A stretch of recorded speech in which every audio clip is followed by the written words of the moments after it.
Mainit na nagpalitan ng opinyon tungkol sa pagbabawas ng buwis si dating Interior Secretary Mar Rojas at ang tambalang Grace po Chis Escudero. Patikim na nga ba ito ng inaabangang debate bago ang eleksyon sa Mayo? Narito ang report. Sana, tama na sana yung ano nila. Masakit siyempre. Anak siya ni Rani.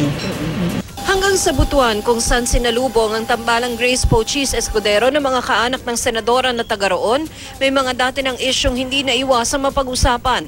Tungkol sa pagkwestiyon sa kanyang pagiging natural-born citizen, may plano na raw ang kampo ni Poe kung matalo sa disqualification case na dinidinig sa Senate Electoral Tribunal, kabilang ang pagdulog sa Korte Suprema. Kung sabihin nila na ikaw, kung napatunayan nila na hindi ako karapat-dapat dyan dahil sa ating batas, mabilis pa sa alas 4, iiwanan ko ang aking posisyon. Pero nabigyan din sila ng pagkakataong maglatag ng mga posisyon sa ibang issue tulad ng pagiging bukas nila para pag-aralan ng economic provisions ng saligang batas at pagsulong sa pagpasa ng Freedom of Information Bill.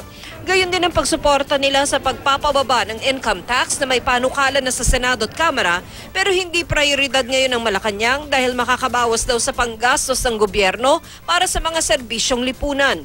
1982. Ilan na yung inflation rate? Ilan na, sabi nga nila, mga 300% ang tumaas since that time. So I think these are the things that we need to prioritize also. Kahapon naglabas ng pahayag si Escudero na kung gugustuhin ay magagawan daw ng paraan ang pagpapababa ng income tax. Sagot yan sa pahayag na ito ni Mar Rojas nitong Lunes. All taxes periodically need to be reviewed. Sa mga nagpo-propose na tanggalin ang buwis, dapat timbangin din ano ba ang pinopondohan nito at anong mga programa ang puputulin kung sakaling hindi na magpatuloy ito. Sa pahayag ni Rojas ngayong araw, sinabi niyang tila pinupolitika ni Escudero ang issue.